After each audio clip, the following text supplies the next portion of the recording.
Eh ben, bonjour à tous et bienvenue à cette table ronde des journées de l'économie autrement. Ah, on a un micro qui grésille. Ça a l'air d'aller.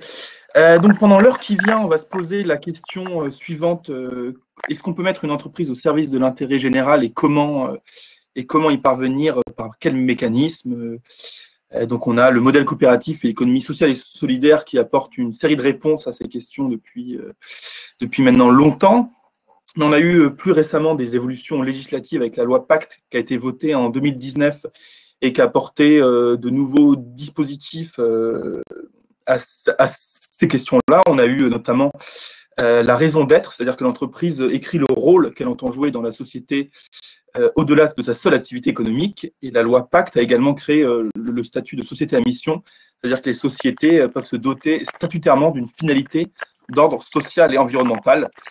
C'est cependant des évolutions qui restent facultatives et au bon vouloir des entreprises qui le souhaitent. Donc on va échanger là-dessus et éventuellement critiquer tous ces différents dispositifs. Alors, il y a un micro qui grésille. Est-ce que si je suis le seul à l'entendre, mais ah voilà, c'était sûrement Dominique Maillet, voilà.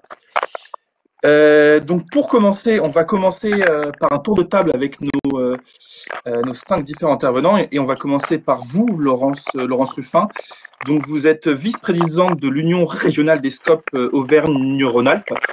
Du coup, je vais vous laisser la parole pour 4-5 minutes pour nous présenter un peu comment répondre à cette question, comment mettre une entreprise au service de l'intérêt général et comment les coopératives et l'ESS y répondent depuis longtemps. Est-ce que Dominique Maillet, vous pouvez fermer votre micro? Alors, est-ce que ça fait du bruit si vous arrivez? Ah. Parfait, voilà. Je vous laisse la parole, Laurent. Ok. Écoutez, bonjour à tous. Je suis ravie d'échanger sur ce thème qui me semble essentiel, la question de la conciliation entre l'entreprise et l'intérêt général. Si on regarde finalement l'ambition de l'économie sociale à travers ces différentes structures que sont les associations, les mutuelles, les coopératives, les fondations, en fait, ce qui a toujours poursuivi l'économie sociale et solidaire, c'est justement de concilier des objectifs économiques, des objectifs de performance économique et des objectifs que je qualifierais d'engagement sociétal, d'utilité sociale, de démocratie, d'attention aux personnes, de placer les personnes au centre de l'entreprise, finalement, d'intérêt général. Donc, je dirais que l'ambition même de l'économie sociale et solidaire, c'est de concilier ces deux notions. Si on a un focus plus particulier sur, puisque votre question, c'est aussi comment on concilie les deux, sur l'entreprise coopérative, pour moi, il y a 3 piliers fondamentaux qui permettent à l'entreprise coopérative, société coopérative, SCOP ou SIC, de concilier la notion d'entreprise et d'intérêt général. Ces 3 volets sont d'abord la question de la gouvernance démocratique, c'est-à-dire que les parties prenantes ou les salariés sont au cœur des prises de décision dans la structure. Ils sont majoritaires et on vote selon un associé égale une voix. C'est cette idée, en fait, que dans sa structure, on est citoyen, on prend part aux décisions, un peu comme on le serait dans la cité pour élire son maire, etc. On a cette même notion d'être partie prenante de l'entreprise dans laquelle on est. Donc ça, c'est pour moi le premier grand volet, la question de la gouvernance démocratique. Le deuxième volet est plutôt autour de la question de la répartition de la richesse et de l'attention à se dire, voilà, à partir du moment où on a une prise de décision qui est collective, pour qu'il y ait une cohérence complète du modèle, il faut que la répartition de la richesse soit équitablement partagée entre alors si je prends l'exemple de la SCOP, les salariés qui ont contribué à la création de cette richesse, en moyenne, on est à peu près à 40% dans les SCOP, entre l'entreprise en tant que telle, ce qu'on appelle les réserves qui permettent à l'entreprise d'investir, de se pérenniser, en moyenne 40% aussi dans les SCOP, et tout ce qui revient aux associés, en moyenne 20%, mais qui montre là aussi qu'on a une attention à la bonne répartition de la richesse. Donc ça, c'est le deuxième volet. Le troisième volet, c'est sur cette question de finalité finalement d'entreprise. Si je reprends les questions de réserve, dans les entreprises de l'économie sociale et solidaire, les réserves sont impartageables. C'est-à-dire qu'elles n'appartiennent pas aux associés, c'est un bien commun qui permet à la structure d'investir. Nous, en l'occurrence, je suis par ailleurs dirigeante d'une SCOP, Alma, ça nous permet d'investir en R&D, d'avoir des projets moyen long terme. On ne peut pas être vendu, on ne peut pas être délocalisé. Donc, c'est cette idée que l'entreprise et à une partie qui est de l'ordre du bien commun et qui permet d'être sur une idée de moyen-long terme. Alors, c'est vrai qu'aujourd'hui, on voit qu'il y a de plus en plus d'attention à cette notion d'intérêt général et d'entreprise. Je reprends, Opinionway a fait récemment une enquête qui montre que 91% des interviewés considèrent que l'entreprise ne peut pas juste poursuivre des intérêts économiques. Elle doit s'intéresser plus largement à d'autres notions d'engagement de la société. Donc, je crois que c'est quelque chose qui devient de plus en plus partagé. Je suis heureuse quelque part de voir que l'économie sociale influence les réflexions économiques. On voit aujourd'hui que la loi Pacte, sur laquelle je pense qu'on parlera ensuite, s'interroge sur la question de l'entreprise et de ce qu'elle doit porter. L'attention qu'on doit avoir aussi, c'est de se dire, derrière ces intentions, comment on les traduit concrètement en actes et comment on ne s'arrête pas à une question d'image et de communication. Voilà. Je savais que j'ai 4-5 minutes, donc je ne vais pas être plus longue en introduction. C'est parfait. Merci Laurence. Et je passe la parole ensuite à Dominique Mahé. Donc vous êtes présidente de la Maïf. Je ne pense pas qu'il soit besoin de présenter la Maïf et je vous laisserai quand même revenir un peu sur son histoire, sur son fonctionnement et sur comment la Maïf répond à ces questions-là. Je vous laisse la parole. Oui, bonjour à tout le monde d'abord. J'espère que vous m'entendez bien. Oui. Je voudrais d'abord reprendre les principes que Laurence a énoncés tout à l'heure. La Maïf mutuelle d'assurance, donc au cœur du monde de l'univers de l'économie sociale et solidaire.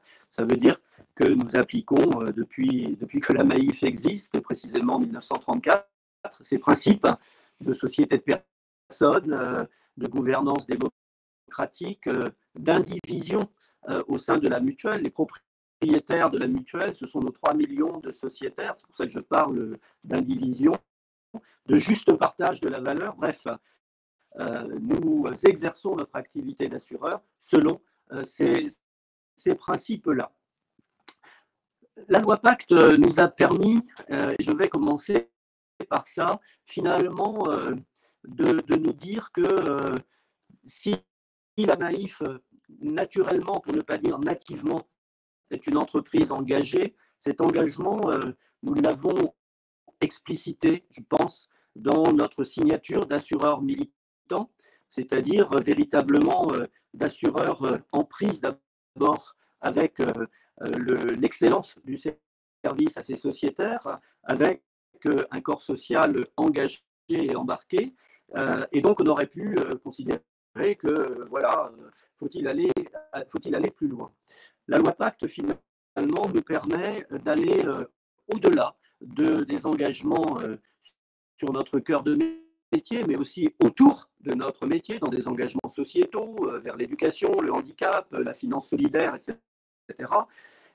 Et de nous dire que finalement, ces engagements-là, demain, encore plus demain, nous devons véritablement les rendre publics, oser aussi faire en sorte que ces engagements ils soient connus d'abord, et pas seulement du corps social, mais aussi des sociétaires et au-delà, et ils soient finalement évaluables dans les objectifs que nous déclinerons de ces engagements.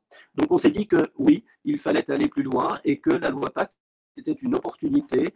Alors ça s'est passé comment? En 2 mots, hein. D'abord, le premier étage, je dirais, de la loi Pacte et de la qualité de société à mission, c'est que l'entreprise se donne une raison d'être. Cette raison d'être, finalement, c'est quoi? C'est, je dirais, l'essence même de l'entreprise. Ce qui fait que, fondamentalement, elle existe, fondamentalement, elle est utile. Donc, la première étape de notre travail, qui a été un travail au sein de la gouvernance de l'entreprise, du conseil d'administration, de la direction générale, ça a été d'expliciter cette raison d'être, en quoi dans notre métier et autour de notre métier, nous développons, c'est le terme fort de cette raison d'être, une attention sincère à l'autre, une attention sincère au monde, et que finalement, cette attention sincère, elle permet de contribuer au mieux commun à une société plus juste, plus solidaire, finalement, plus humaine. Ça, c'est le premier étage. Dans la loi Pacte, cette raison d'être, finalement, elle n'est pas engageante. pour l'entreprise qui en fait choix. C'est je vais presque dire, c'est un slogan. Ça peut être un élément fort de communication, mais si ce n'est que cela, je dirais que c'est pas suffisant. En tout cas, dans la conviction qui est la nôtre, ce n'est pas suffisant. Et le second étage, ça a été résolument de décider d'adopter cette qualité de société à mission. Ça veut dire quoi très concrètement? Ça veut dire que nous avons inscrit dans nos statuts, ça a fait l'objet d'une assemblée générale extraordinaire, modification des statuts, oblige, c'est en juillet, peu importe, nous avons inscrit dans nos statuts cette raison d'être.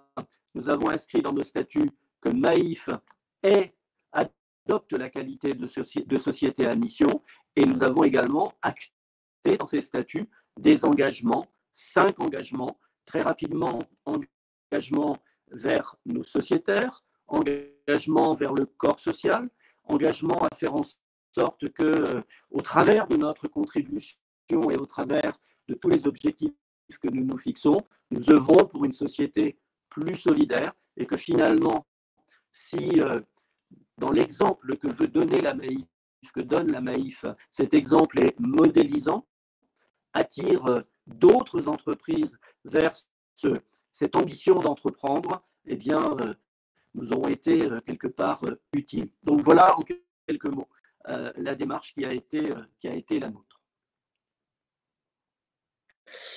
Eh ben, merci Dominique. Alors il y a quelques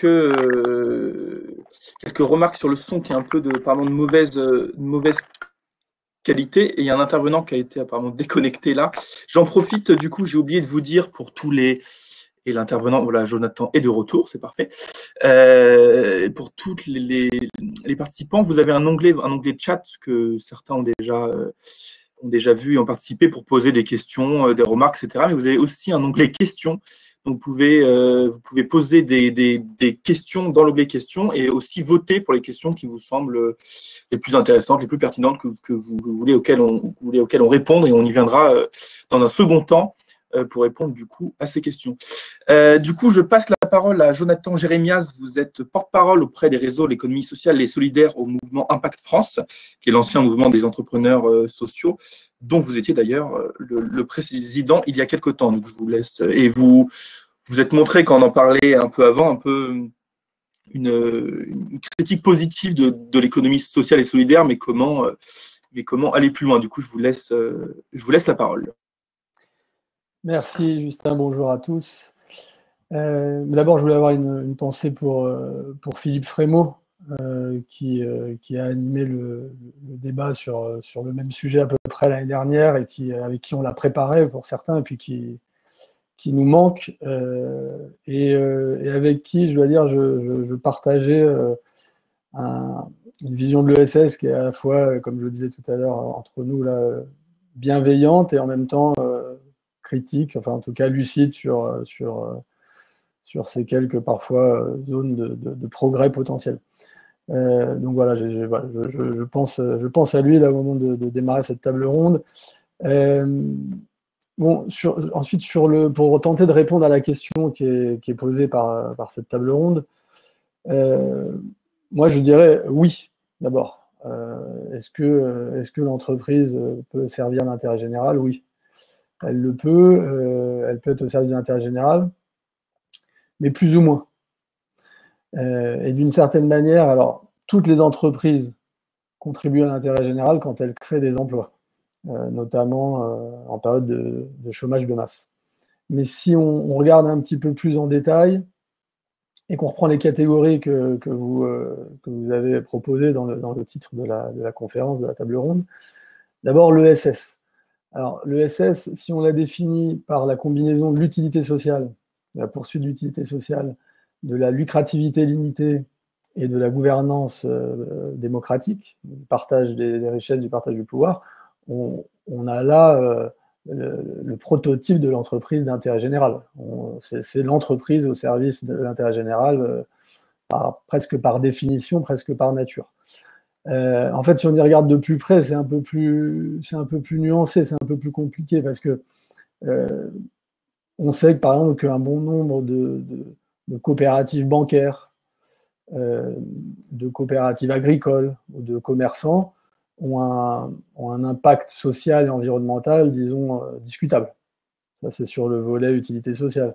Ce qu'on sait aussi, c'est qu'il y a un certain nombre de grandes mutuelles ou de grandes coopératives aussi, au sein desquelles, certes, il y a une lucrativité nulle ou limitée, puisque les excédents dans les mutuelles restent dans l'entreprise, ou alors restent assez largement dans les coopératives. Mais ça ne dit rien des inéquités de distribution des richesses qu'il peut y avoir en interne des structures. Et là, je pense aux rémunérations, aux écarts de rémunération. Donc, dans certaines coopératives, dans certaines mutuelles, on a des écarts de rémunération qui sont bien au-delà de ce qui nous semble social, solidaire et raisonnable quand on parle d'intérêt général. Et ça, c'est un sujet qui est important, puisqu'il pose des questions d'exemplarité, de cohérence, et derrière aussi d'attractivité du secteur pour ceux qui s'y intéressent, pour les consommateurs, pour les salariés, les gens qui veulent entreprendre. Mais disons que, moyennant ces réserves-là, globalement, avec l'ESS, on est quand même dans une économie assez largement au service de l'intérêt général, assez largement d'intérêt général. Alors, plus récemment, avec la loi Pacte, Dominique l'évoquait, la raison d'être et puis les sociétés à mission. Alors là, je vais être rapide et puis je vais peut-être susciter un petit peu le débat, la discussion entre nous, mais la raison d'être, en gros, ça n'engage à quasi rien. Il s'agit de définir un espèce de slogan, de punchline sociale et environnementale, et puis après, pas grand-chose d'autre. Donc, on a coutume de dire que c'est un peu le premier étage de la fusée de la loi Pacte, mais si on s'en tient à ce premier étage, on a quasiment rien fait, voire même on a un boulevard pour du green et du social washing avec la raison d'être. La société à mission, c'est autre chose, parce que là, il y a la définition d'une mission, et puis surtout, il y a en interne un comité qui va la suivre, il y a aussi un organisme indépendant qui va regarder ce qui s'est passé, donc là, on est sur un engagement, d'une certaine manière, beaucoup plus fort. Au service du social et de l'environnemental, au service de l'intérêt général. Là où le bât blesse, à mon avis, c'est qu'à ce stade, il n'y a aucune exigence en matière de part que cette mission sociale et environnementale doit prendre dans l'activité. Alors, d'une certaine manière, toute l'activité doit en être empreinte, mais en même temps, ça peut aussi ne pas être grand-chose et que ça soit quand même une mission.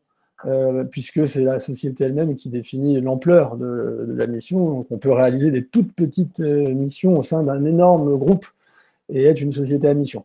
Donc là, à mon avis, il y a quand même une difficulté. Après, je pense qu'il faut accueillir quand même avec, alors certes vigilance, mais quand même avec bienveillance ces démarches, qui sont des démarches de progrès, en fait, de progrès social et environnemental. Alors, la Maïf, à mon avis, c'est pas le meilleur exemple, parce que la Maïf, de mon point de vue, est un des fleurons de l'économie sociale et solidaire et de l'économie d'intérêt général, et est une entreprise d'intérêt général qui, pour moi, n'a pas grand-chose à gagner à être une société à mission. Pour moi, et elle n'a pas beaucoup de progrès à faire du fait d'être une société à mission.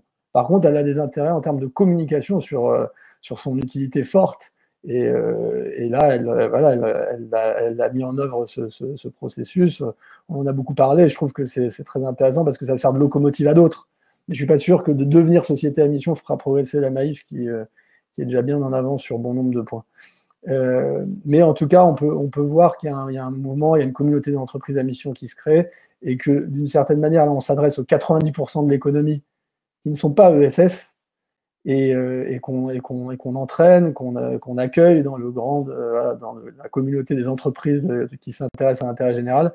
Et il faut le faire avec bienveillance et avec la conscience que quand un tout petit bout des 90% de l'économie pivote, en fait, ça a un impact social et environnemental extrêmement important, potentiellement.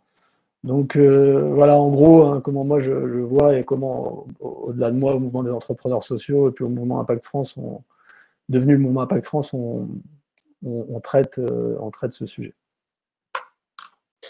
Et ben merci Jonathan, du coup, sur le reste de l'économie, c'est les 90%, comme vous le disiez, c'est une transition toute trouvée pour introduire Frédéric Lelouch. Vous êtes responsable de la RSE et de la gouvernance à la CFDT et également présidente de la plateforme RSE.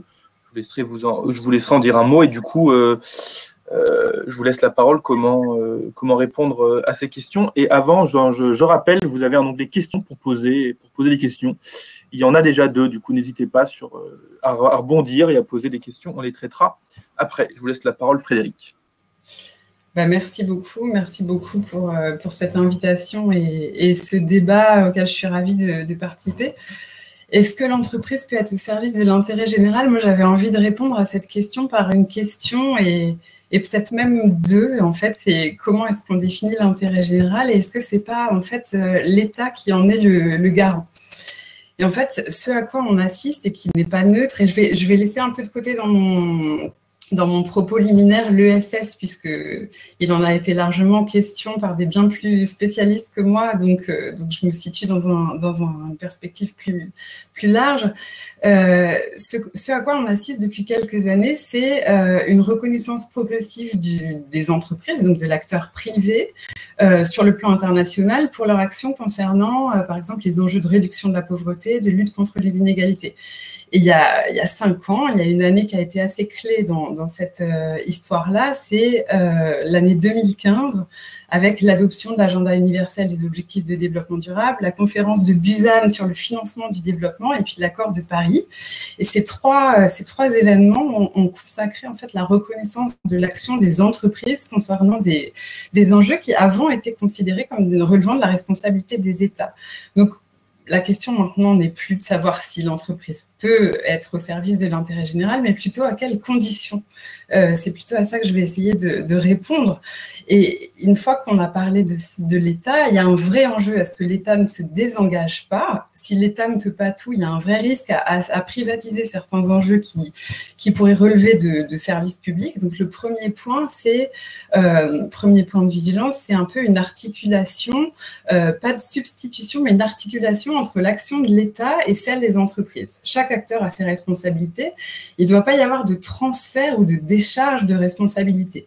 C'est un peu ce qui est l'esprit des principes de John Ruggie qui ont fondé les principes directeurs des Nations Unies relatifs aux entreprises et aux droits de l'homme, sur lesquels la plateforme s'est appuyée pour publier un plan sur les entreprises et les droits humains. Donc ça, c'était un peu mon premier point de ce propos liminaire. Le deuxième point, ce serait la deuxième condition donc, pour que l'entreprise puisse contribuer à l'intérêt général, c'est et qu'elle s'engage en fait au-delà de ce qui représente son intérêt propre, j'allais dire court terme, mais dans une perspective plus long terme de contribution à l'intérêt général.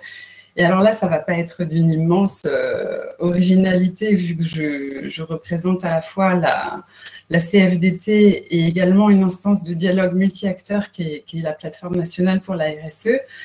Cette deuxième condition, c'est le dialogue, c'est la consultation des parties prenantes. Consulter les parties prenantes, ça présente un double intérêt. Le premier avantage, c'est que dans le dialogue, dans la consultation des parties prenantes, on peut prévenir des risques, on peut ne pas passer à côté d'enjeux qui, faute de concertation, auraient pu être oubliés ou sous-estimés. Et puis, deuxième intérêt, c'est aussi un gage de crédibilité, c'est-à-dire que s'il y a des engagements de l'entreprise mais qui ont fait l'objet d'aucune concertation, il y a un grand risque qu'il n'y ait pas d'appropriation et qu'on soit dans ce qui a été déjà évoqué par certains, de risque de communication, risque de green ou social washing. Cette concertation, c'est aussi l'esprit de la norme de ISO 26000, qui est un peu le standard universellement partagé en matière de responsabilité sociétale des entreprises, mais aussi des administrations. Et cette norme, elle dit que l'entreprise doit prendre en considération son écosystème, sa sphère d'influence, et pour cela, bien sûr, consulter. C'était une des recommandations du rapport Nota-Sénart, de veiller à ce que les comités de parties prenantes puissent nourrir la stratégie des entreprises et que ce ne soit pas quelque chose qui soit juxtaposé et qui soit sous-utilisé. Et puis, quand on parle de consultation, évidemment, il faut parler du rôle spécifique des salariés qui, et là je m'exprime plus pour la CFDT, sont ce qu'on appelle des parties constituantes de l'entreprise. À la CFDT, on n'est pas convaincu par cette notion de partie prenante, qui est très utile, hein, bien sûr, et qu'on ne rejette pas, mais c'est un vocabulaire qui est un peu flou, qui ne rend pas compte de la spécificité du rôle singulier que sont les apporteurs en travail, qui devraient être au même niveau que les apporteurs en capital que sont les actionnaires, parce que sans les travailleurs, il n'y a pas d'entreprise. Donc, comment on fait? C'est par le dialogue, en impliquant les salariés et leurs représentants, en faisant des acteurs incontournables de l'engagement de l'entreprise. Ça veut dire sortir de politiques de RSE qui, jusqu'à maintenant, ont été malheureusement un peu trop descendantes, un peu trop dans la communication, mais vraiment aller vers la co-construction, imaginer ensemble de la définition d'indicateurs jusqu'à leur évaluation, en faire un sujet de négociation, signer des accords RSE et par exemple les accords cadres internationaux pour les entreprises internationales, c'est un outil très intéressant. C'est co-construire des plans de vigilance. Actuellement, on parle de certaines entreprises qui sont soumises à cette obligation, c'est uniquement les grandes entreprises d'une certaine taille, mais il y a cette idée de co-construire avec les parties prenantes et au premier plan, les parties constituantes des entreprises que sont les salariés, co-construire ces plans de prévention des risques pour l'entreprise. Et puis, pour raccrocher au sujet de notre table ronde, les consulter dans la définition de la raison d'être, en faire un vrai objet de dialogue social presque. Et idem pour la société à mission, associer les salariés au comité de mission. C'est prévu par la loi, il y a un salarié qui est prévu dans la loi. Peut-être qu'on peut faire un peu mieux et imaginer un comité de mission qui s'articule vraiment avec les autres instances de consultation prévues dans l'entreprise. Et puis, dernier point, et pour ne pas être trop long, je m'arrêterai là, c'est l'entreprise à mission, la raison d'être, ou quel que soit le dispositif, j'ai envie de dire, c'est jamais en soi une garantie de vertu. La raison d'être, ça peut être utile, ça peut être structurant de s'intéresser à ce qui fonde, ce qui fait la finalité de l'entreprise au-delà du profit. La réflexion, la dynamique peut être intéressante.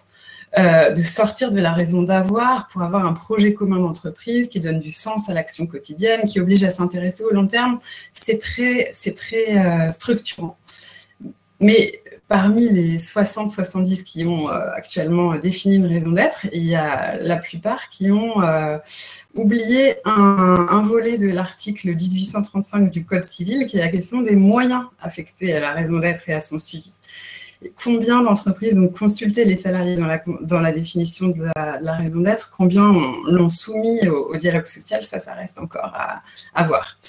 Et c'est un peu pareil pour l'entreprise à mission, c'est un peu tôt pour analyser, mais voilà, il n'y a pas de dispositif qui, en soi, serait la garantie absolue de tendre vers l'intérêt général. Il y a quelques clés qui sont, que j'ai déjà évoquées autour du dialogue, qui sont indispensables. Il a été question de codétermination dans l'introduction. Je serais ravie d'y revenir un peu plus tard sur cette vision de la gouvernance partagée qu'appelle de ses voeux la CFDT, là, pour le coup.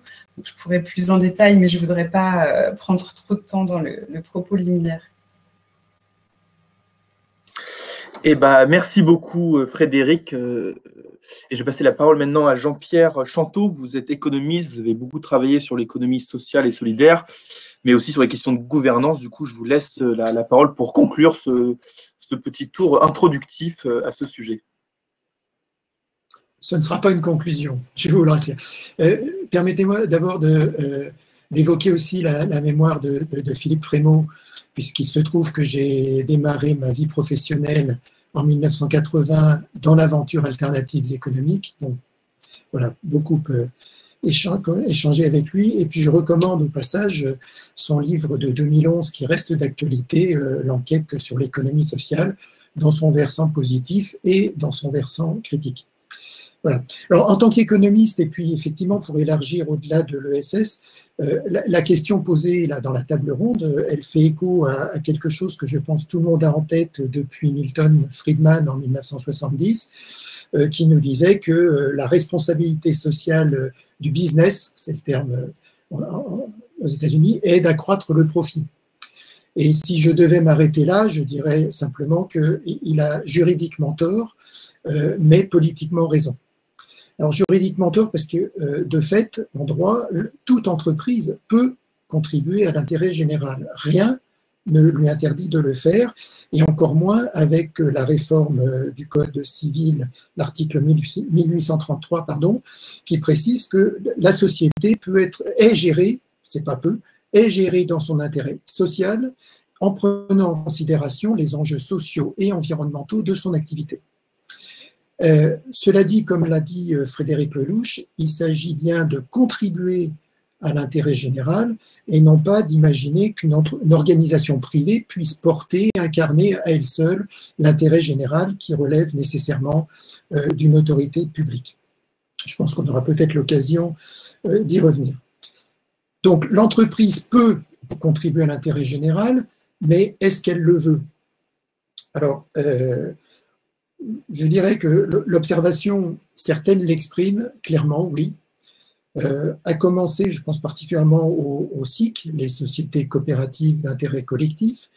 Je pense aussi aux sociétés agréées ESUS, donc entreprises solidaires d'utilité sociale.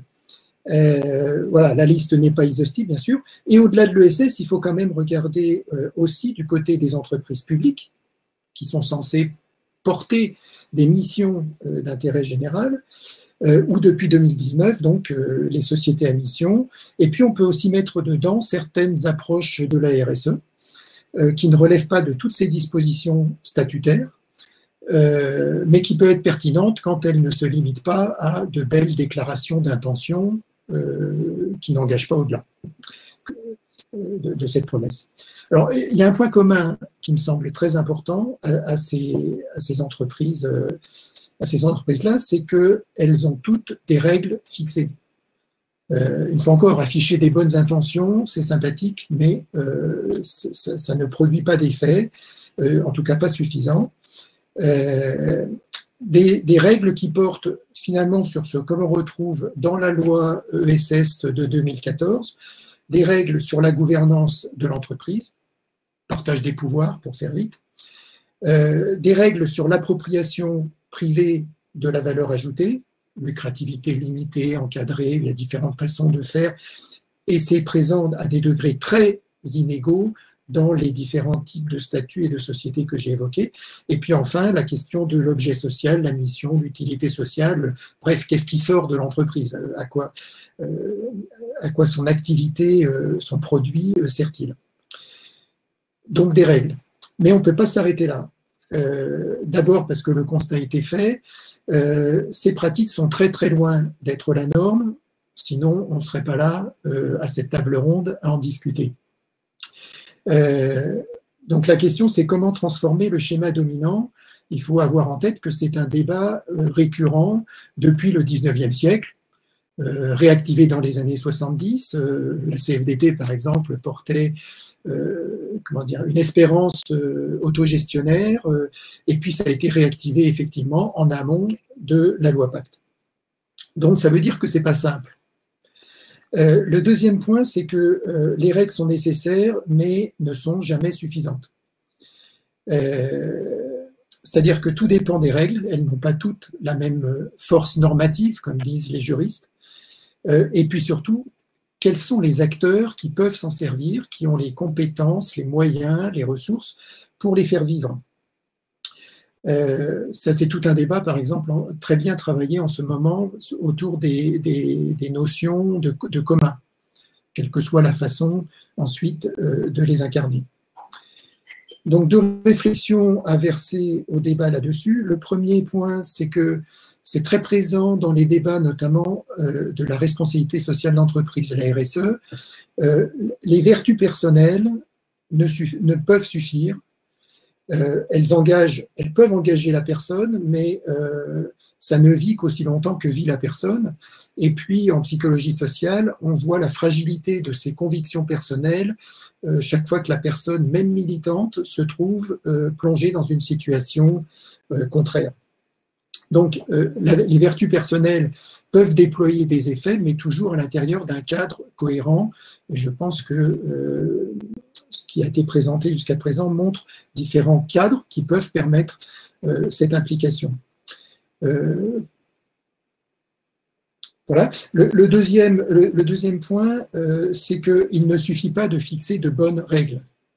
Ça a été évoqué, mais voilà, il ne suffit pas d'avoir un statut d'économie sociale et solidaire pour éviter par nature, entre guillemets, tout risque de conflit du travail, toute dérive financière, quelles que soient les familles, hein, associations, coopératives, mutuelles ou entreprises sociales.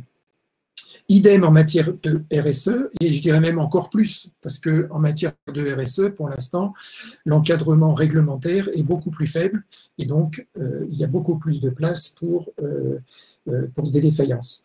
Et puis, pour ce qui concerne les sociétés à mission, puisqu'on m'avait demandé de prévoir un peu plus de compléments sur cette nouveauté, puisqu'elle n'est entrée en vigueur que depuis cette année, il y a eu un débat très intense, et finalement justifié, hein, en amont de la loi Pacte, pour ou contre.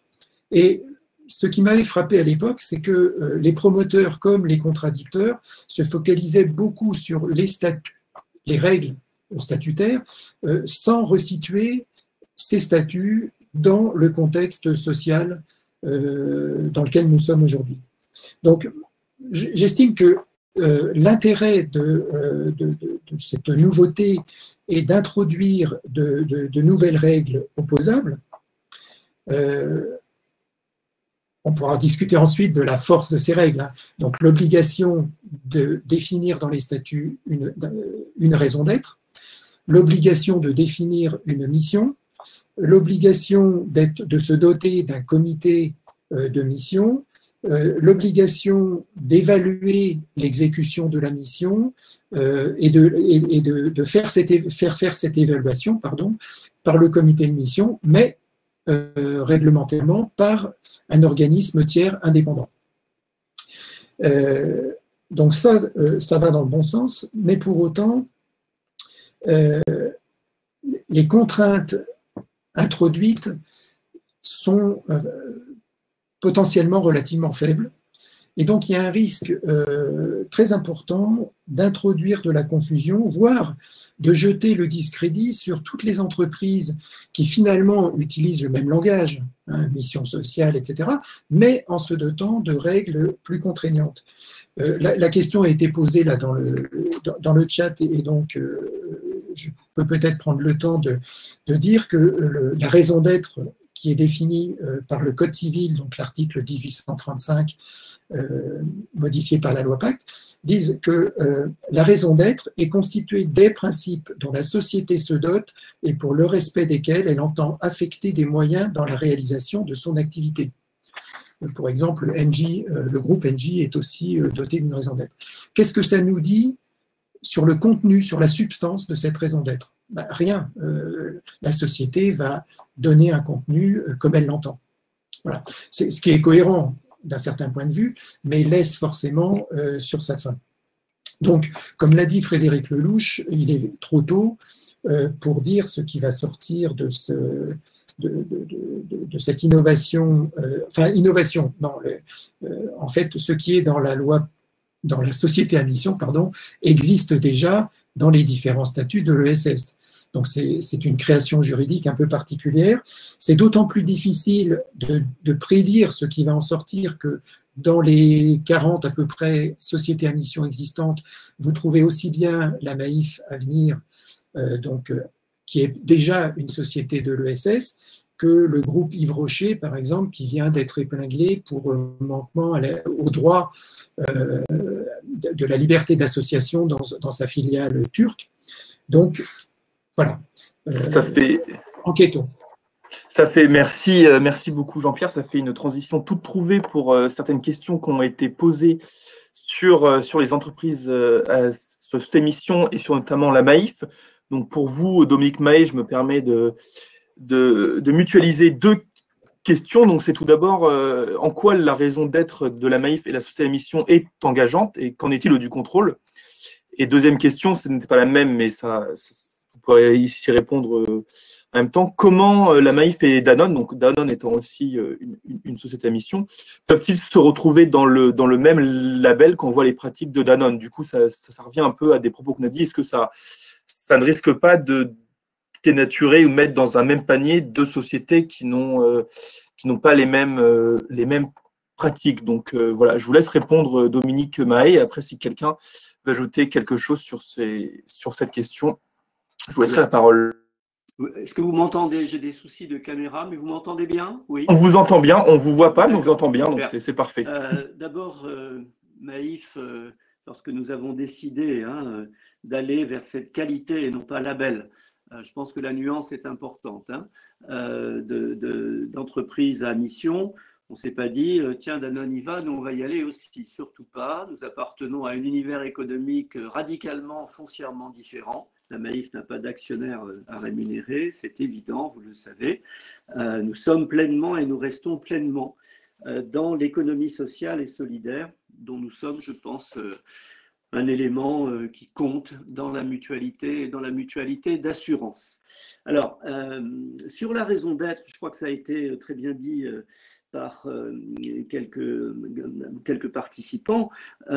Cette raison d'être, elle exprime finalement le fond de l'entreprise, l'essence de l'entreprise, comme je le disais, mais en soi, elle n'est pas engageante. Elle exprime une volonté, elle exprime une vérité pour les dirigeants de l'entreprise, mais on ne va pas plus loin. C'est pourquoi elle peut, si on en reste là, si on reste au niveau de la raison d'être, on peut finalement emporter le risque que ce sera un slogan, ce sera un élément de communication commode qui n'empêchera pas finalement de faire ce qu'on veut par ailleurs. Ça peut quand même être redoutable. Mais véritablement, aller plus loin, ce que j'appelais le second étage tout à l'heure, dire, ancrer dans les statuts, nous sommes et nous voulons être une société à mission, c'est un engagement public. C'est un engagement public. Ce n'est pas un hasard si entre les entreprises qui ont choisi d'exprimer leur raison d'être et celles qui vont plus loin, il y a un écart quantitatif très conséquent. Des engagements sont pris, des objectifs sont déclinés de ces engagements. Très clairement pour la Maïf, nous avons donc 5 objectifs que je ne vais pas énumérer. L'objectif en 2021, ce sera de leur donner véritablement une concrétude dans la stratégie de l'entreprise. Des indicateurs de performance, qu'ils soient qualitatifs ou quantitatifs. Tout cela suivi par un comité de mission que nous avons mis en place tout début novembre. Un comité de mission, je me permets d'arrêter très rapidement sur sa composition. Comme quelqu'un l'a dit très justement, la loi ne dit pas grand-chose sur la composition du comité de mission, sinon qu'il doit compter au moins un salarié. Nous avons considéré que ce comité de mission à la Maïf était composé de 10 personnes, 5 internes à l'entreprise, dont 2 salariés, 2 administrateurs et un membre de la direction générale. Et puis 5 personnalités extérieures que nous avons sollicitées, qui seront des gens engagés dans ce comité de mission à titre totalement bénévole, j'insiste. Nous avons confié la présidence de ce comité de suivi à une des 5 personnalités extérieures, en l'occurrence à Nicole Notat.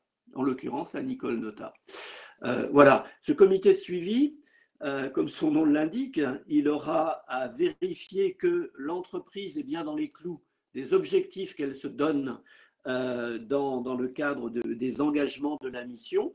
Mais nous avons voulu aussi aller plus loin pour ce comité, à savoir qu'il doit être aussi finalement une instance de challenge pour dire aux dirigeants que nous sommes et au conseil d'administration, à la direction générale, dans ce domaine-là, est-ce que vous ne pourriez pas aller plus loin ou est-ce que vous ne pourriez pas faire autrement dans les objectifs qui sont les vôtres? Et puis enfin, dernier point, ces objectifs-là, ils seront contrôlés par un organisme tiers indépendant, à l'image de ce que peut être un commissariat aux comptes, par exemple, qui rendra compte à l'Assemblée générale de l'atteinte ou non de la mission. Tout ça tombant ensuite dans le domaine public. Donc, l'engagement, moi, je le vois comme, voilà, l'entreprise se donne un challenge quelque part.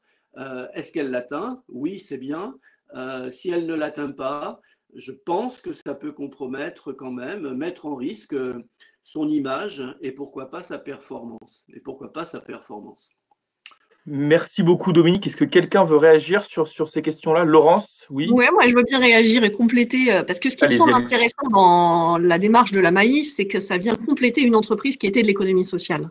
Et donc, en fait, on vient compléter l'objet même de la structure et donner une raison d'être à une structure qui avait déjà des réflexions sur la gouvernance, la répartition de la richesse, etc. Et ça vient ajouter quelque part à une entreprise une dimension supplémentaire qui, effectivement, est peu présente dans l'économie sociale. C'est-à-dire la question de l'objet en tant que tel est peu présente dans la dimension de l'économie sociale. En revanche, si on avait cette même... ce même travail dans une entreprise classique qui n'a pas du tout de réflexion sur la gouvernance, qui n'a pas du tout de réflexion sur la distribution de la richesse, en fait, ne s'arrêter qu'à la raison d'être et l'entreprise à mission, comme il y a peu d'obligations, il me semble qu'il y a assez peu d'obligations. Au pire, l'entreprise perd le fait de s'appeler société à mission. Donc, en fait, la conséquence est quand même très, très faible. Et il me semble que quand on vient l'ajouter à une structure qui a déjà des principes de démocratie, de répartition de la richesse, ça prend tout son sens. Quand c'est uniquement une démarche sur la société à mission, c'est intéressant que l'économie évolue dans ce sens, mais ça me semble beaucoup moins engageant. Voilà. Merci, Laurence. Est-ce que l'un d'entre... d'ajouter. Ceci étant, quand on prend l'exemple, et malheureusement l'actualité de Danone, on voit bien qu'en termes d'image et de communication, l'effet peut être redoutable. On voit bien qu'un certain nombre d'articles, de commentateurs mettent l'accent sur comment Danone, entreprise à mission, et voilà un volant de licenciement qui arrive pour des raisons que je n'ai pas à juger. Mais enfin, en termes d'image, l'effet peut être redoutable quand même. Oui, je précise que Danone, pour rappel, a annoncé cette semaine, X centaines d'expressions de poste. Voilà, pour rappel. Oui, 2000 précisément dans le... 2000, pardon, c'est pas centaines en plus. Pardon, j'avais plus en titre, c'est pas centaines. Oui. Est-ce que quelqu'un veut ajouter quelque chose sur ce sujet? Et bah, du coup, on va passer à une autre question. Comment envisager qu'une entreprise classique fondée sur l'idée de faire un retour sur investissement pourrait-elle bien servir l'intérêt général? Est-ce que les intérêts des investisseurs ne prévaudront-ils pas systématiquement s'il n'existe pas de réelles contraintes? Est-ce que quelqu'un se sent sur cette mission, sur cette question? Jean-Pierre, Jonathan, allez-y. On fera... Sur cette question, et puis un petit peu au-delà, parce que là, cette question, qu'est-ce qu'elle dit? Elle dit comment une entreprise classique peut servir l'intérêt général dans la mesure où elle fonctionne classiquement comme réalisant des bénéfices et les distribuant en partie en dividendes. Bon, précisément, là, on est aux journées de l'économie autrement et on parle d'entreprise au service de l'intérêt général. On sait que il existe des façons de faire entreprise en partageant la valeur, avec les salariés, dans les scopes, en laissant l'excédent en interne, dans les mutuelles. Donc là, c'est précisément le sujet, c'est de voir dans quelle mesure une entreprise peut être contributive au-delà du strict intérêt de ses actionnaires. Et on a une réponse, en fait, qui est classiquement, qui est l'économie sociale et solidaire, avec les réserves que j'évoquais tout à l'heure. Il y a une question qui est, est-ce qu'à terme, ça continuera de servir à quelque chose de distinguer ESS entreprise à mission, parce que l'État, avec les objectifs de développement durable, etc. En fait, tout dépend pourquoi on s'intéresse à ce sujet. Moi, ce qui m'intéresse dans ce sujet de l'économie des entreprises au service de l'intérêt général et de l'économie autrement, c'est dans quelle mesure on est capable de proposer un modèle alternatif au système dominant qui est un système capitaliste financier. Et en réalité, si c'est ça l'objectif, si c'est de faire en sorte que l'économie sociale et solidaire demain devienne la norme économique et sociale, alors à ce stade des définitions et des engagements qu'impose le fait d'être société à mission, il y a fortement intérêt à continuer de distinguer. Parce qu'en fait, qu'est-ce que demandent les mouvements qui font du plaidoyer politique autour de l'économie sociale et solidaire, de l'entrepreneuriat social, etc. Ils demandent à ce que leur secteur, si on peut appeler ça comme ça, bénéficie de politiques publiques qui lui soient favorables, qui lui permettent de se développer. Et si demain, on demande à une politique publique favorable, ce qui est notre cas au mouvement Impact France, alors il faut que ça se repose sur des critères très clairs. C'est-à-dire que demain, si on demande la préférence sur les marchés publics à qualité-prix égale, si on demande une fiscalité plus favorable, si on demande l'accès à des dispositifs comme le mécénat, le bénévolat, si on demande tout un package d'avantages liés au fait qu'on contribue à l'intérêt général, alors il faut qu'on soit rigoureux sur un certain nombre de critères. Et les critères, à mon avis, on les connaît. Ils sont très bien définis dans la loi. Bon, utilité sociale, lucrativité, gouvernance démocratique. Si tant est qu'on y mette des contenus exigeants et qu'on règle les 2-3 problèmes que j'évoquais tout à l'heure de limitation de rémunération, de poursuite d'utilité sociale, pas seulement pour les nouvelles venues dans la famille que sont les sociétés de capitaux de l'ESS, mais pour toutes les organisations, les associations, les mutuelles, les SCOP. Je vais donner un exemple par l'absurde, mais une SCOP, elle peut produire des mines antipersonnelles, en théorie. Et elle fera quand même partie de l'économie sociale et solidaire. Est-ce que, en tout cas juridiquement, est-ce que c'est pas à résoudre ça? Est-ce qu'on n'a pas une réflexion à avoir sur ce qu'on appelle la poursuite de l'utilité sociale au-delà du fonctionnement d'entreprise, mais dans l'objet même de sa production? Je pense qu'il y a aussi la question écologique, la question environnementale qui pour l'instant est insuffisamment prise en compte dans ce qu'on appelle l'économie sociale et solidaire. À minima, on pourrait considérer qu'une entreprise sociale et solidaire n'a pas une activité ouvertement destructrice de l'environnement. Et actuellement, ça n'est pas garanti. Donc pour moi, l'enjeu aujourd'hui, et ce n'est pas un enjeu théorique, c'est un enjeu très concret, très pratique, c'est que si on veut la transformation sociale et écologique de la société, si on veut une économie plus juste et plus respectueuse de l'habitat humain, l'environnement, alors il faut des repères clairs pour les consommateurs, les salariés, la puissance publique et tous ceux qui s'y intéressent et ceux qui veulent créer demain des entreprises.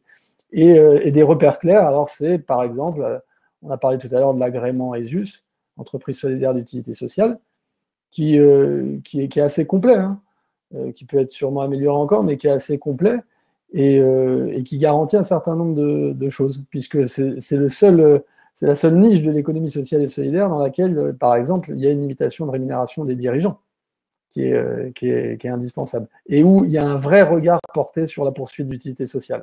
Parce qu'avant de délivrer l'agrément ESUS, on regarde notamment cet aspect poursuite d'utilité sociale. Donc là, à mon avis, on a un bon point d'appui pour les entreprises d'intérêt général. Alors aujourd'hui, des ESUS, il y en a, je crois, 1800. Là où il me semble qu'il y a 200 000 entreprises de l'économie sociale et solidaire. Vous voyez, pour moi, c'est ça, d'une certaine manière, le chemin sur lequel on doit aller tous ensemble. Et donc, c'est un chemin qui est long, qui demande des ambitions, mais qui est tout à fait jouable. Et à mon avis, c'est ce qu'attend la société, au-delà de notre petit monde de l'ESS. C'est ce qu'attend la société. Quand une personne se dit « moi, j'aimerais acheter un produit qui a été fabriqué dans des conditions respectueuses, équitables, sociales, environnementales », il s'imagine qu'il y a les dispositifs, grosso modo, de l'ESUS autour de cette entreprise qui va produire. Donc il faut, à mon avis, travailler là-dessus, et puis travailler à le faire ensuite connaître, et puis à ce qu'il donne lieu à des vrais avantages, etc. etc. Voilà, en quelques mots un peu en élargissant. Moi, je veux bien dire sur, Oui, allez-y. si vous me permettez, moi, je partage complètement cette idée d'avoir des repères clairs et l'idée n'est pas pour moi de mettre l'accent sur tel ou tel dispositif ou tel statut. Ce qui a été souligné jusqu'à maintenant, c'est un peu les risques pour les entreprises en cas de mission non suivie, etc. Mais c'est aussi qu'il y a des attentes sociétales très grandes en matière d'écologie, en matière de justice sociale, et encore plus forte, j'ai envie de dire, compte tenu de la période heurtée qu'on est en train de traverser. La crise qu'on traverse n'est pas neutre, et il y a comme un créneau de crédibilité à pas rater. C'est une occasion de redonner du sens. Il y a un vrai enjeu pour avoir l'adhésion des salariés qui ont besoin de renouer avec le sens de leur travail. Donc, au-delà de tel ou tel dispositif, il y a un vrai enjeu, des vraies attentes qui sont grandissantes dans la société. Et par rapport à cette idée de repères clairs, je voulais un peu faire écho aux travaux qu'on est en train de mener à la plateforme RSE qui sortiront dans les prochaines semaines sur les labels RSE, dont on n'a pas beaucoup parlé, mais pour apporter de la clarté, de la lisibilité, de la comparabilité entre ces labels dont on parle de jungle et de forêt, de labels parmi lesquels il est difficile de se retrouver. Donc on a tout un travail engagé à ce sujet-là, et voilà, c'était juste pour un peu illustrer et faire écho à certaines interventions dont je partage complètement les orientations. Oui, pour répondre à cette question de l'entreprise classique et de la possibilité de sa contribution à l'intérêt général telle qu'elle a été posée, je pense qu'il faut la décomposer. La première, c'est celle de l'actionnaire. Est-il par nature méchant ou pas? Et c'est une question, là encore, récurrente dans l'analyse du capitalisme. Et il est absolument vrai que certains poursuivent un but par la spéculation d'enrichissement personnel, quelles que soient les conséquences sociales et écologiques de leur action. Mais ça n'est pas non plus la généralité. Investissement socialement responsable, finances solidaires, etc. Il y a plein d'actionnaires qui ont d'autres buts en tête. Pour moi, la question sur ce volet-là est celle de la clarté des règles sur cette finance. Parce que les règles ne discriminent pas suffisamment les missions que se donne tel ou tel actionnaire qui, par ailleurs, peuvent se déclarer responsables ou pas.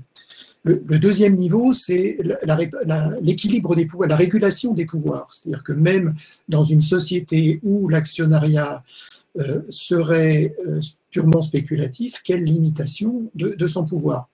Alors, il est vrai qu'en droit, les statuts de la société sont rédigés, appartiennent à la volonté des associés qui la créent.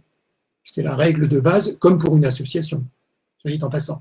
Donc pour moi, le premier niveau, contrairement à ce qu'a dit Dominique Mahé, ça n'est pas la raison d'être, mais c'est l'article 1833 sur l'objet social des sociétés qui impose à toute société de prendre en considération les enjeux sociaux et environnementaux de son activité. Mais une fois encore, c'est insuffisant parce que prendre en considération ne dit pas concrètement si c'est une priorité ou pas et comment ça se traduit. Deuxième type de règle, la réglementation publique que Frédéric Lellouche avait rappelé au début. Pour nous économistes, c'est un acte fondateur dès le XIXe siècle, justifié même du point de vue d'économistes libéraux et utilitaristes de l'époque, comme étant la question des troubles à l'ordre public. C'est-à-dire que si ce qui se passe dans une société trouble l'ordre public, alors l'État est en droit d'intervenir. Ça a ainsi produit du droit du travail, du droit de l'environnement, etc., etc. Donc ça, il faut quand même toujours le rappeler. Ensuite, on peut considérer que l'état de cette réglementation est insuffisant pour des tas de bonnes raisons, mais il faut le rappeler, parce que c'est seulement ensuite qu'on arrive au rapport de pouvoir interne entre les différentes parties constituantes, prenantes de l'entreprise. Voilà, je ne détaille pas à ce niveau-là. Merci beaucoup. J'en viens à une autre question rapidement sur a raison d'avoir un impact positif externe. Beaucoup de structures de l'ESS n'en ont pas en interne. Gros écarts de salaire, peu de démocratie, burn-out et turnover à répétition. En quoi un énième label peut-il changer sans réelle sanction publique, par exemple? Enfin, si je poursuis un peu la question, certaines structures de l'ESS font effectivement des faux pas de souffrance au travail, etc. Et comment on concilie impact positif externe et impact positif interne pour les salariés? Est-ce que quelqu'un là-dessus veut répondre?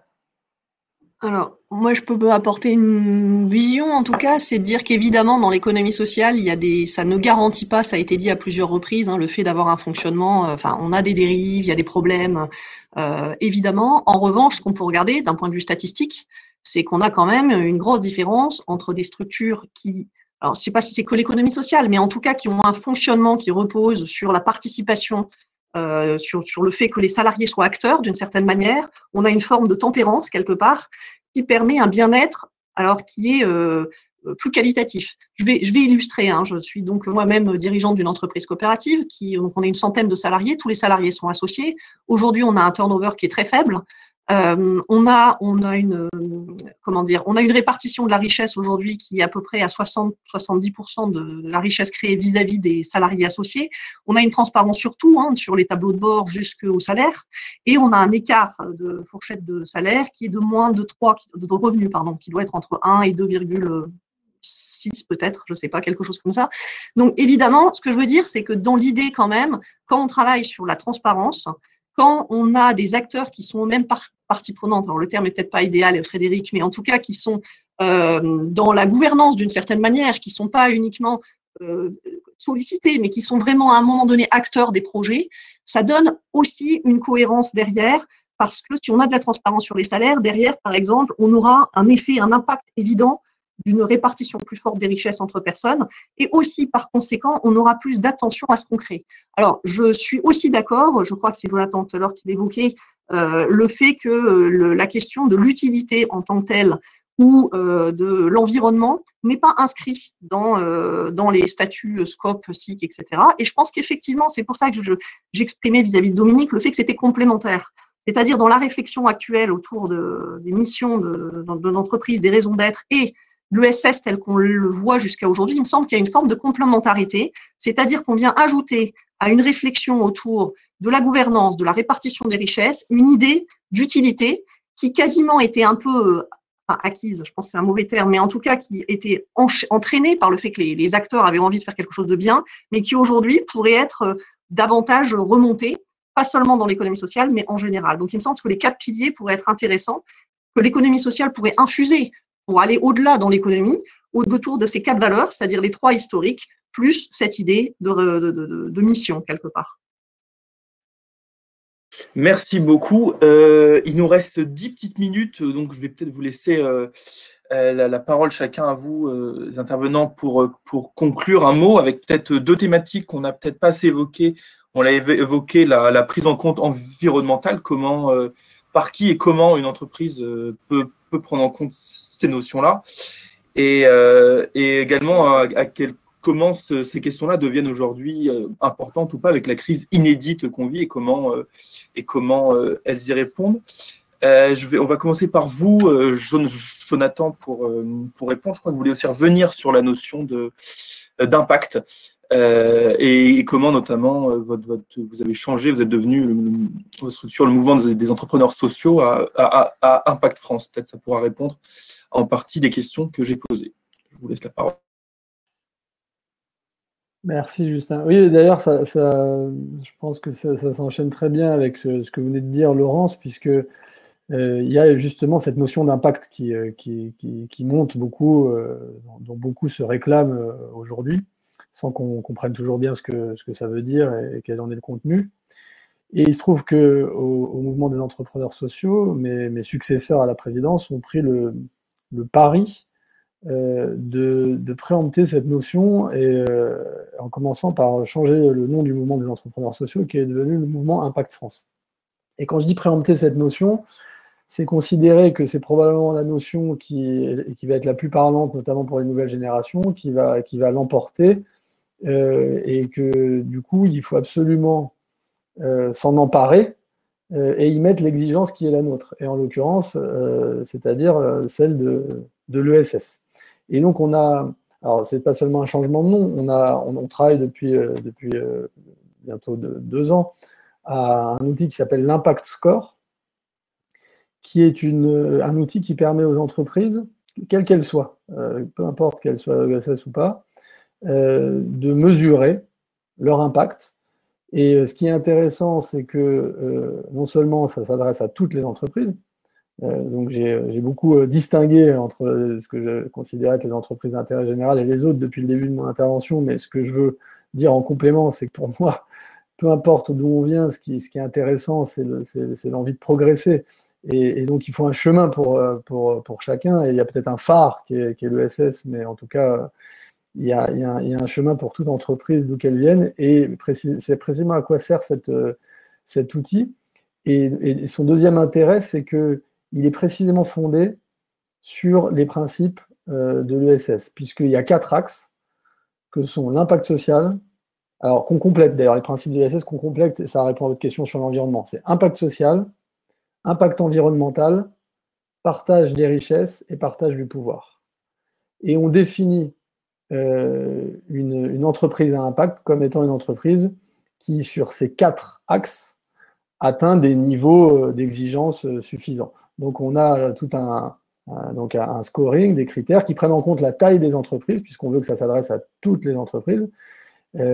Par exemple, sur la limitation des écarts de rémunération, on considère qu'une entreprise à impact, si c'est une PME, eh bien, elle doit limiter les écarts de 1 à 10, mais si c'est une grande entreprise multinationale, avec plusieurs dizaines de milliers de salariés, ça peut monter jusqu'à 20, 25, ce qui aligne sur ce à quoi s'est astreint la puissance publique depuis 2012, et qui permet, grosso modo, d'être compétitif sur le marché des grands patrons, sans les payer exagérément pour des effets opportunistes.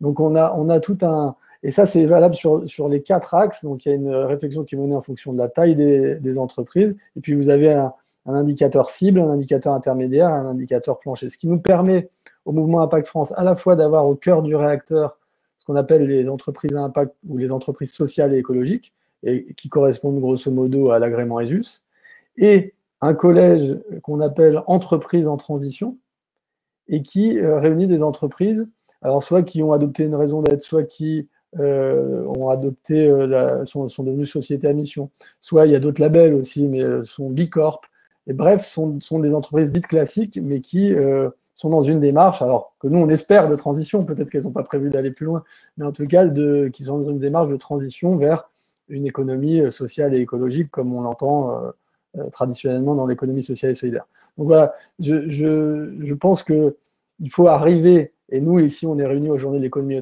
autrement, il y a beaucoup de militants de l'ESS, et à mon avis, quand on est militant, il faut arriver à la fois à mettre en valeur des phares, des pionniers, des entreprises qui sont exemplaires, qui montrent le chemin, mais en même temps continuer de parler à tout le monde et d'essayer de convaincre partout. Et à la limite, plus on s'adresse à quelqu'un ou à une structure qui est éloignée de nos principes et de nos pratiques, plus quand on essaye pour le coup de la convaincre, de l'engager, on fait œuvre militante. Puisque ce qui compte, c'est précisément le progrès, voilà, qu'on peut provoquer ou opérer par notre engagement. Voilà, bon, j'ai débordé, hein, désolé. Merci beaucoup, Nathan. Je vais passer la parole à Dominique. Peut-être vous pouvez nous parler aussi comment la Maïf a répondu à la crise actuelle. Oui.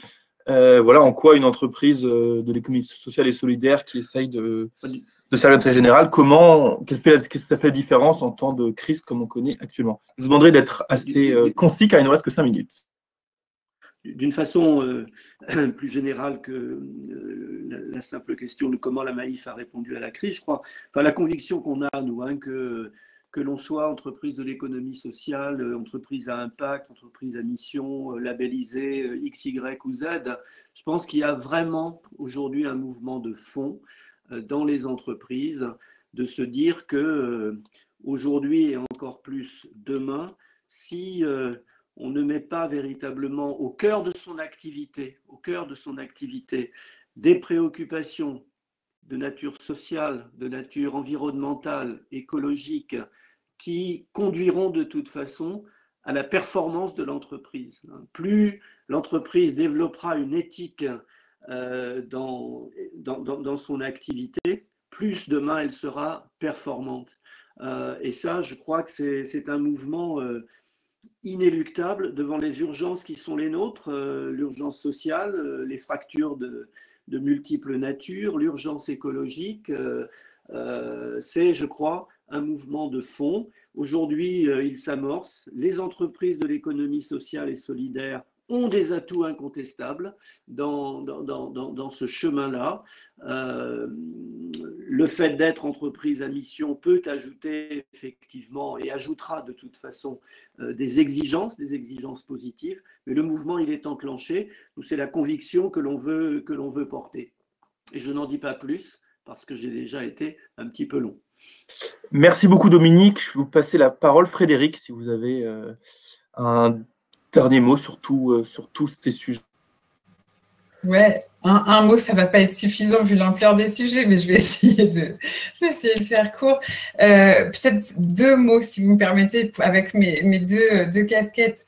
Et pour répondre un peu à la question que je vois qui est la plus votée sur les intérêts des investisseurs, ne risque-t-il pas de toujours prévaloir sur le reste? Et je voulais vous parler de cette proposition que fait la CFDT qui est d'une codétermination à la française, c'est-à-dire inspirée d'un modèle allemand, mais aussi d'un modèle qui existe dans plusieurs pays, il n'y a pas qu'en Allemagne, dans plusieurs pays d'Europe, qui est d'une plus grande participation des salariés à la gouvernance des entreprises. Et ça, c'est une façon un peu de rééquilibrer le pouvoir dans l'entreprise, de veiller à ce que ce ne soit pas l'intérêt des actionnaires qui prime toujours et qui est toujours le dernier mot. Et je ne parle pas des entreprises de l'ESS encore une fois, mais plutôt des entreprises en général, des entreprises, sociétés anonymes et autres. Et du coup, voilà, il y a un certain nombre de raisons qui plaident pour ça. C'est une profonde attente des salariés. Ce serait une mise en cohérence avec les pays européens qui sont bien plus avancés que la France pour la plupart. Ce serait aussi un atout pour la pérennité des entreprises parce que les salariés sont intéressés à des enjeux de temps long par rapport à, je suis obligée de caricaturer terriblement, mais par rapport à des actionnaires qui peuvent avoir les yeux plus rivés sur le court terme. Et donc voilà, donc ça c'est quelque chose que la CFDT appelle de ses voeux depuis un certain temps. C'est un changement de mentalité qui prend du temps. Il y a eu une toute petite évolution avec la loi Pacte, mais vraiment à la marge. Mais voilà, il y a encore pas mal de chemin à faire pour rééquilibrer le pouvoir, pour rééquilibrer en fait travail et capital dans l'entreprise pour schématiser. Et la deuxième réponse, c'était à la question de que fait les effets de la crise sur l'engagement des entreprises. Et là, je vous réponds plus avec ma casquette de présidente de la plateforme RSE. Il y a un vrai risque de recul, peut-être encore plus pendant cette seconde vague que pendant la première, où il y avait encore un peu toute une effervescence autour du monde d'après, toutes ces tribunes qui ont fleuri au printemps et cet immense optimisme. Et là, on a l'impression que l'heure est plus au réalisme et un peu moins à cette écriture du monde d'après. il y a un vrai risque que, au nom de l'urgence de la relance, on se dise que les engagements de l'entreprise pour l'écologie, que les engagements sociaux et sociétaux soient un peu relégués au second plan parce qu'il y a urgence. Et ça, c'est un vrai risque. Et donc, à la plateforme RSE, on s'est mis d'accord sur un texte qui n'est pas un texte fondamentalement qui dit des choses fondamentalement nouvelles, mais c'est un peu un rappel des fondamentaux en temps de crise, que l'extra-financier, les engagements sociaux, les engagements sociétaux, les engagements environnementaux de l'entreprise sont aussi importants que les performances financières. Ça paraît peut-être bateau de le dire comme ça, mais on a mis autour de la table toutes les parties prenantes de la RSE, des ONG au patronat. Il y a une seule organisation qui n'était pas associée, mais c'est juste pour dire que voilà, on a réussi à affirmer ça ensemble, et la force de notre texte, c'est pas forcément la nouveauté du propos, mais c'est de l'avoir pu le dire ensemble, dans un moment un peu troublé. Voilà, je voulais finir comme ça. Merci beaucoup Frédéric. Et ce que vous disiez sur la codétermination et la loi Pacte, je rappelle que la loi Pacte a passé l'obligation d'avoir des administrateurs salariés dans les grands groupes à 2 personnes pour les conseils de plus de 9 personnes. Donc on est loin de la codétermination allemande qui est 50% dans les grands groupes. Je vous passe la parole, Laurence Ruffin, pour conclure rapidement, s'il vous plaît. Alors, moi, je dirais que ce qui est intéressant, c'est qu'on voit qu'il y a une grande envie d'aller vers une conciliation entre l'intérêt général et l'entreprise. Et pour répondre à la question, moi, je dirais une entreprise doit être d'intérêt général, à la fois pour donner du sens aux personnes qui y contribuent, mais aussi parce que c'est une nécessité d'avancer dans ce sens. Alors, ce qu'on voit, c'est que la loi a avancé, a permis d'ouvrir finalement un volet de réflexion qui me semble être complémentaire en introduisant des questions autour de l'utilité et de l'environnement, qui me semble être complémentaire des réflexions qui avaient été amenées par l'économie sociale et solidaire, qui étaient insufflées alors, de différentes manières. Et je finirai sur une réflexion qui traverse en ce moment le mouvement coopératif, qui est de dire comment on peut insuffler finalement, au-delà des coopératives, comment on peut travailler sur l'expérimentation dont ont fait preuve les entreprises coopératives depuis plus de 100 ans et qui permettent de contribuer à l'intérêt général. Et on travaille autour de cette idée de citoyenneté économique qui permet d'insuffler sur 4 indicateurs, des indicateurs un peu précis qu'on pourrait utiliser au-delà du monde de l'économie sociale, qui tournent autour du coup de la gouvernance, des questions de bien-être, des questions de répartition de richesse et des questions d'impact au sens social et environnemental. Merci beaucoup. Jean-Pierre, je vous laisse le mot de la fin. Si vous en avez un. Quelle responsabilité sociale. 3 remarques. J'essaye de résister au pessimisme. Je suis d'accord qu'il y a une grande envie de voir l'entreprise porter plus et mieux l'intérêt général, mais premièrement, c'est aussi souvent à cause d'une mise sous pression par l'État. Se priver de moyens budgétaires, notamment pour la réalisation des missions de service public, forcément reporte une attente, notamment sur les entreprises de l'ESS, mais pas uniquement, parce qu'il faut bien pallier ce recul des services publics. Sur ce plan, d'ailleurs, j'aimerais plus de cohérence, parce que c'est vrai que la loi Pacte améliore la place des salariés dans le conseil d'administration, mais une loi précédente fait reculer la représentation et les moyens des salariés, donc les institutions représentatives du personnel, etc. Deuxièmement, une grande envie de voir l'entreprise porter mieux l'intérêt général, parce que le pouvoir de l'actionnaire reste malgré tout, c'est le pouvoir des acteurs financiers. Il ne faut surtout pas le limiter aux seuls actionnaires pour les raisons qu'on a dites tout à l'heure. Donc, de ce point de vue-là, il faut des règles plus, un jeu d'acteurs plus fort pour avoir en tête l'enjeu de la justice sociale plutôt que l'intérêt général peut-être. C'est-à-dire que dans toute entreprise, dans toute organisation, ça va se jouer à la fois sur les rétributions, qu'est-ce que l'on obtient de l'activité, donc toutes les questions d'utilité sociale, de salaire, et donc le statut des us pour ça est effectivement un point de repère.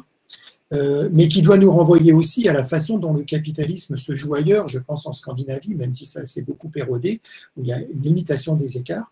Et puis, ce qu'on oublie souvent dans le capitalisme, on voit les inégalités de revenus, mais c'est la question de la reconnaissance sociale via les statuts. C'est-à-dire quels sont les droits et les devoirs attachés au statut de salarié, au statut de dirigeant, et là, je suis encore pas spécialement optimiste. Et puis le dernier point, toutes ces attentes ont effectivement produit beaucoup d'initiatives, privées, collectives, etc. Et donc on a vraiment besoin, une exigence d'y voir plus clair, d'avoir des critères vérifiables, parce qu'on aura des promoteurs tout à fait convaincants de la raison d'être, de l'impact score, des labels RSE qui n'existent pas encore d'ailleurs, de toutes ces initiatives. Et donc, justement, je participe, comme avec Frédéric, à ce groupe de travail de la plateforme RSE. Et si un point fait consensus, c'est précisément que tout ça sera, comment dire, dangereux, on peut le dire comme ça, s'il n'y a pas deux exigences. La première, d'évaluation, d'évaluabilité. Un, se doter de critères vérifiables, donc des objectifs quantitatifs, chiffrés, pour avoir des résultats, des impacts, avec des échéances. Sinon, on ne peut rien vérifier. Et donc le doute sera toujours permis. Et deux, effectivement, des procédures de vérification fiables.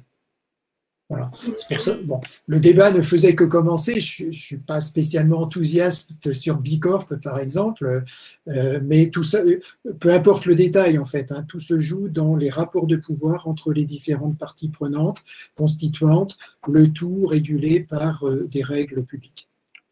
Bah, ce sera l'occasion, j'espère, de poursuivre ce débat sur Bicorp et sur d'autres plus tard.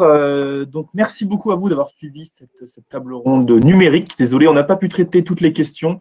J'ai essayé d'en prendre une partie. A été évoqué aussi sur toutes ces questions le livre de Philippe Frémaux, qui c'est bien celui-là dont vous parlez. C'est La Nouvelle Alternative, enquête sur l'économie sociale et solidaire, qui traite une partie de ces questions-là. Ça date de 2011, mais ça n'a pas vieilli. Voilà. Donc demain, je rappelle qu'il y a encore les journées de l'économie autrement. Il y a encore plein de tables rondes, plein de conférences. Le tout est gratuit et c'est accessible. Et merci beaucoup à vous tous. Et je rappelle aussi, si ces questions-là vous intéressent, on essaie de les traiter quotidiennement sur Alter Echo. Et on a en ce moment une offre d'abonnement à 40 € pour un an. C'est pas cher et c'est pour nos 40 ans. Voilà. Un peu de pub, ça fait... Si on ne veut pas le faire aux JA, on le fait nulle part. Et ben, merci beaucoup à vous de nous avoir suivis et les JA continuent demain. Et bonne soirée. Au revoir. Merci. Au revoir. Au revoir à tous. Merci beaucoup. Au revoir. Merci.